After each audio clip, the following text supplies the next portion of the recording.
தொடர்பான கூட்டணி கேள்விக்கு எதுவுமே நீங்க வெளிப்படையா பதில் எதுப்பா? கடந்த தேர்தலுக்கு முன்னாடி அதிமுக கூட்டணி தொடர்பான கேள்வி, ராஜ்யசபா கேள்வி இதுக்கெல்லாம் நீங்க ப்ராப்பரா பதில் தேர்தல் முடிவுக்கு பிறகு இவ்வளவு ஒரு வெளிப்படையான பேச்சு, ஒரு ஆக்ரோஷமான பேச்சு, இது எதை குறிக்கிறது மேடம்? ஒன்னும் குறிக்கல. இப்ப நீங்க என்னெல்லாம் கேள்வி கேட்பீங்களோ எல்லாத்துக்குமே நான் பதில் கொடுத்துட்டேன். கூட்டணி மரியாதை தர்மத்தை மதித்து நான் பேசாம இருந்தேன். சரிங்களா? ஒரு கண்ணியத்தை நாங்க மதித்தோம். அவர் எழுதி கொடுத்ததை நான் கடைசி வரைக்கும் ஏன் காமிக்கலன்னா அதுதான் கூட்டணி தர்மம். ஆனால் தொடர்ந்து அவருடைய பிரச்சாரத்திலும் தொடர்ந்து அவருடைய பேட்டிகளிலும் தொடர்ந்து தேமுதிகவை அவர் தரக்குறைவாக பேசினதின் விளைவுதான் ஏன் தேமுதிக இந்த முடிவை எடுத்தது என்பதை அவரே கையெழுத்து போட்டு கொடுத்த அந்த பேப்பரை நான் திருவண்ணாமலையில காமிச்சேன். இது நாங்க எடுத்த முடிவில்லை. தேசிய முற்போக்கு திராவிட கழகம் எடுத்த முடிவு. திமுகவுடன் கூட்டணி அமைக்க வேண்டும் என்பது எங்கள் கழகம் எடுத்த முடிவு. புதிய அரசு அமைக்கும் போது எம்எல்ஏ ஆதரவுக்காக உங்களை அணுகுனாங்களா? ஏதாவது அமைச்சரவை தடை சொல்லியிருந்தாங்களா? என்ன மாதிரி பேச்சுவார்த்தை பேசும்போது கூட பணத்திற்கும் அதற்கு ஆசைப்படாத கட்சி தேமுதிக, கோமசத்துக்கு கூட ஆசைப்படாத கட்சி தேமுதிக சொல்றீங்க. உங்க அணுகுனாங்களா பணம்? துணை முதலமைச்சர் கூட கொடுத்திருக்க வாய்ப்பு இருக்கு. உண்மை கூட அந்த ஒரு வார்த்தையிலேயே எல்லாத்துக்குமான அர்த்தம் இருக்கிறது. யார் பேசினாங்க தெரிஞ்சுக்கலாம். இப்போ மத்தவங்க கிட்ட எல்லாம் யார் போய் பேசுறா? மத்தவங்களோட யார் பேசுறா? நான் எப்பவுமே இல்ல ஒரு நிமிஷம், நான் எப்பவுமே சொல்லிக்கிட்டு இருக்கேன். எப்போ இருந்தோ சொல்றேன், இப்பயும் சொல்றேன். கேப்டன் சினிமா துறையில் விஜய்க்கு மிகப்பெரிய அளவில் சப்போர்ட் பண்ணி அவருக்கு செந்தூர பாண்டி என்ற திரைப்படத்தை நடித்து கொடுத்து அவருக்கு மிகப்பெரிய ஒரு துவக்கத்தை ஏற்படுத்தியவர் கேப்டன். அதனாலதான் எங்கள் அண்ணன் கேப்டன் விஜயகாந்த் அவர்கள் என்பதை விஜய் எல்லா திரையும் சொல்வார். அதைத்தான் நானும் என் தம்பி, என் அன்பு தம்பி விஜய் அவர்கள் என்றுதான் என்னுடைய அனைத்து பிரச்சாரத்திலும் எல்லா பேட்டியிலும் நான் தொடர்ந்து சொல்லிக் கொண்டிருக்கிறேன். அப்படி இருக்கும் பொழுது மற்றவர்களை சந்தித்து ஆதரவு கேட்பவர்கள் தேமுதிக கிட்ட கேட்காம இருப்பாங்களா என்ற கேள்வியை உங்ககிட்ட கேட்கிறேன். அதனால இதுக்கெல்லாம் நான் முழுசா ஓப்பனா நான் பதில் சொல்ல வேண்டிய அவசியம் இல்லை. ஆனால் தேமுதிக ஒரு நிலைப்பாடை எடுத்தால், ஒரு கூட்டணியை நாங்க மதித்து அந்த தேர்தலில் அந்த கூட்டணி பக்கம் நின்னால் அதுல தான் நாங்கள் உறுதியாக இருப்போம். தேர்தலுக்கு முன்பாக ஒரு கூட்டணி, தேர்தல் முடிந்தவுடனே ஒரு நிலைப்பாடு என்ற நிலையை என்றைக்கும் தேமுதிக எடுக்காது.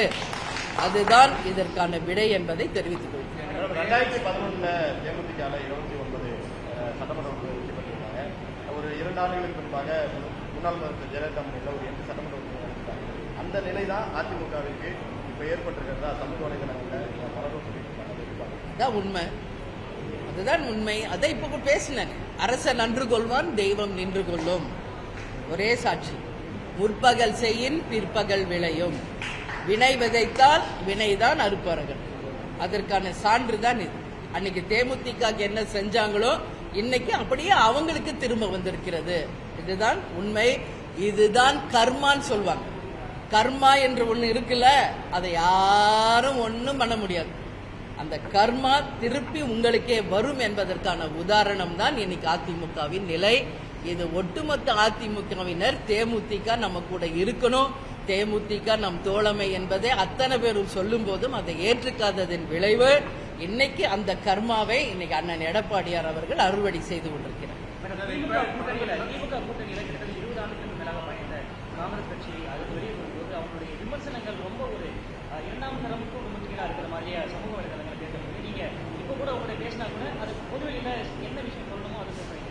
பட் அவங்களுடைய விமர்சனம் 2ஆம் தர தலைவர்கள்ட்ட ஒரு அரசியல் முதிர்ச்சி இல்லை அப்படின்ற மாதிரி பாக்குறீங்களா? என்ன மாதிரி அவங்க அதை அப்ரோச் பண்றாங்க?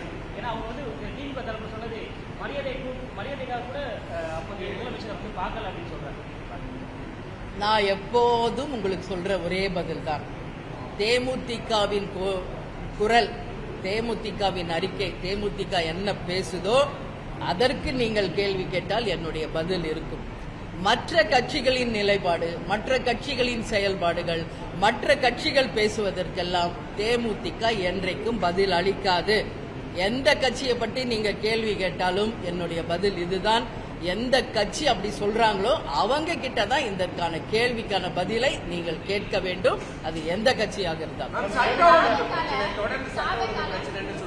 எதுங்க?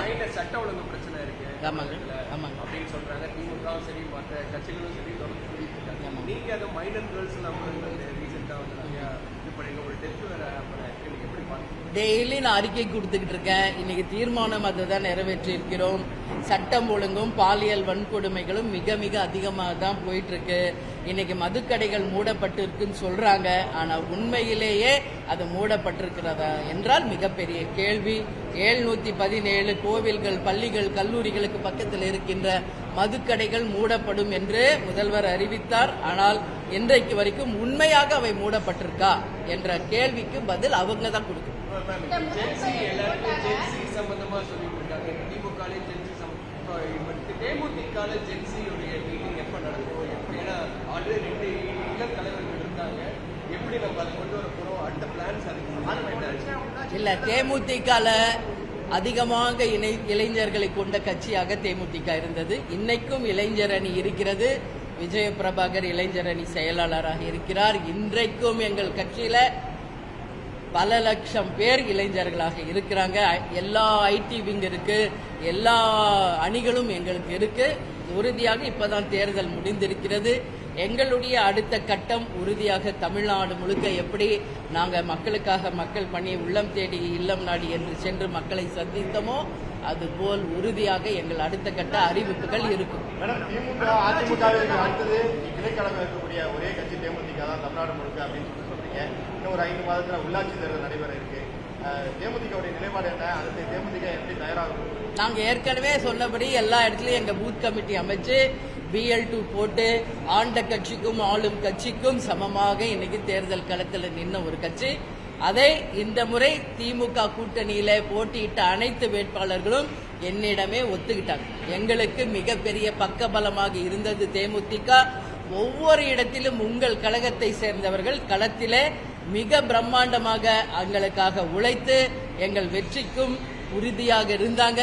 தோல்வி என்பது சகஜம். ஆனால் உண்மை கள வீரர்களாக தேமுதிக பணியாற்றினார்கள் என்று கூட்டணி கட்சியை சேர்ந்த அனைவரும் என்னிடம் இதை சொன்னாங்க. அண்ணன் ஸ்டாலின் உட்பட அமைச்சர்கள் உட்பட இதை என்னிடம் பகிர்ந்து கொண்டார். தேமுதிக இன்னைக்கு எங்க கூட்டணியில இருப்பது நாங்கள் பெருமையாக நினைக்கிறோம், மகிழ்ச்சியாக நினைக்கிறோம், இதை வரவேற்கிறோம் என்று அண்ணன் ஸ்டாலின், தம்பி உதயா உட்பட அனைத்து அமைச்சர்களுமே இதை என்னிடம் சொன்னாங்க. அதனால நிச்சயமாக தேமுதிகவின் பங்கு மிகப்பெரிய அளவில் இருக்கும். இனி வருகின்ற தேர்தல்களிலும் தேமுதிக மிகப்பெரிய அளவில் நிச்சயமாக எங்கள் உழைப்பை நாங்கள் நிரூபிப்போம். தமிழ்நாட்டில் புதுசாக சோஃபா அரசியல்களை பெரிய விமர்சனத்துக்குள்ளாருக்கு. அதை கட்சியை ஆதரிக்கக்கூடியவங்க வந்து அதை சமூக வலைதளங்களில் ஒரு அவதூறாக எதிர்த்து பேசக்கூடியவங்களை பரப்புறாங்க. புதிய மாடல் விமர்சனம் எப்படி பார்க்குறீங்க? அந்த தரப்புக்கு என்ன பதில் அவங்க சொல்றாரு? இப்ப அதை பத்தி நான் சொல்லிட்டேன். எந்த சோஃபா செட்டுக்கோ பதவிக்கோ பணத்துக்கோ ஆசைப்படாம நாங்க இருக்கிற கூட்டணியை மதிச்சு இன்னைக்கு நாங்க ஸ்ட்ராங்கா நிக்கிறோம்னு. யார் சோஃபா யார்கிட்ட போச்சோ அவங்க கிட்ட கேட்க வேண்டிய கேள்வி என்கிட்ட கேட்டீங்கன்னா எங்களுக்கு அதுக்கு பதில் இல்லை. எங்க கிட்ட இருக்கிறது இந்த சேர் தான். இது வந்து பல வருஷமாக கேப்டன் காலத்தில் இருக்கிற அதே டேபிள், அதே சேர், அதே office. No changes in our office. பல ஆண்டுகளுக்கு பிறகாக தேமுதிகவுக்கு ஒரு வெற்றி கிடைத்திருந்தாலும் 9 இடங்களில் தோல்வி கிடைச்சிருக்கு. அது குறித்து தேமுதிக எப்ப ஆய்வு செய்ய போகுது? அதுக்கான காரணம் என்னன்னு ஏதாவது குழு அமைக்க வாய்ப்பு இருக்கா? அதுக்கான ஆலோசனை கூட்டம் தான் இது. அதற்கான ஆலோசனை கூட்டம் தான். அதனால இன்னைக்கு 9 தொகுதிகளில் நாங்கள் தோற்று இருந்தாலும் எங்கள் கழகத்தினுடைய வெற்றி இன்னைக்கு 10ல் 5 வந்து 3வது இடம், 5 வந்து 2வது இடம் பெற்றிருக்கிறோம். இப்ப நடந்து முடிந்த தேர்தல் உண்மையான தேர்தல் இல்லை என்றுதான் மக்களுடைய கருத்து. இது ஒரு சுனாமி, இது ஒரு மாயை, இது ஒரு கவர்ச்சி, ஒரு சோசியல் மீடியா பவர் கொண்டு ஜெயிச்சது அப்படிங்கறது சொல்றாங்க. தேமுதிக மட்டும் 9 தொகுதி ஜெயிக்கல. இன்னைக்கு அண்ணன் ஸ்டாலின் அவர்களே அவர் இன்னைக்கு ஒரு சிங்கப்பூர் சிட்டி மாதிரி டெவலப் பண்ணி வச்சிருக்காரு கொளத்தூர் தொகுதியில. அதுக்கு மேல யாரும் ஒரு தொகுதிக்காக செய்ய முடியாது. அவரே இன்னைக்கு தோல்வியை சந்தித்து இருக்கிறார். மிகப்பெரிய ஜாம்பாவான்கள் என்று நம்ம சொன்ன அனைத்து அமைச்சர்கள் இன்னைக்கு தோல்வியை சந்திச்சிருக்காங்க. யாரெல்லாம் ஜெயிப்பாங்கன்னு நினைச்சோமோ அவங்க எல்லாம் தோற்று இருக்காங்க. ஆனா அதுவே வந்து இறுதி கிடையாது. மாற்றம் என்பதுதான் உண்மையானது. Anything can change any time.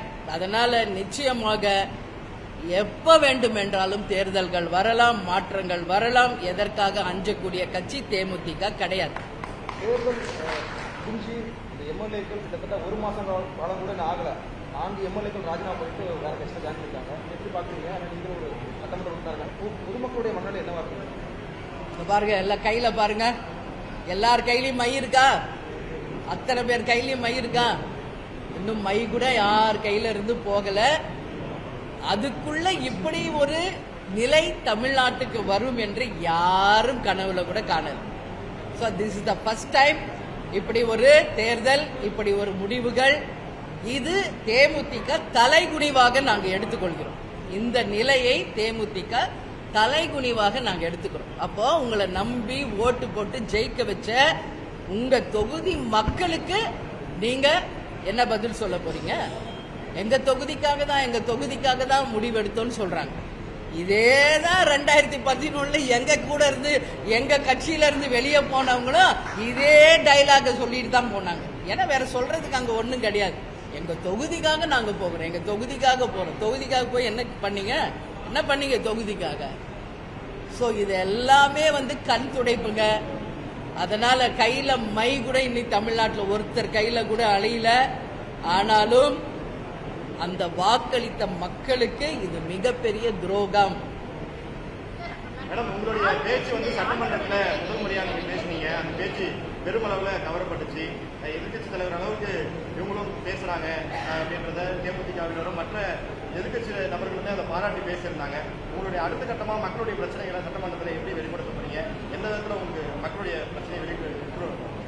இன்னும் என்னோட கன்னி பேச்சே இன்னும் நான் அசெம்பிளியில பேசவே இல்லை. இன்னும் கன்னி பேச்சே போய் பதவி ஏற்ற ஒரு நாள், 2வது நாள் பேரவை தலைவரை அன்னைக்கு வாழ்த்தி பேசினேன். 3வது நாள் அங்க நடந்த நிகழ்வுகளை நம்ம சுட்டி காட்டியிருக்கோம். இவ்வளவுதான். இன்னும் என்னோட கன்னி பேச்சு கூட ஆரம்பிக்கலை. நாங்கள் என்றைக்கும் கேப்டன் அவர்கள் எங்களுக்கு வகுத்து கொடுத்த அந்த பாதையில் தமிழ்நாட்டுக்காகவும் தமிழக மக்களுக்காகவும் எதற்காகவும் அஞ்சாமல் உண்மையை சொல்வோம், உறக்க சொல்வோம்.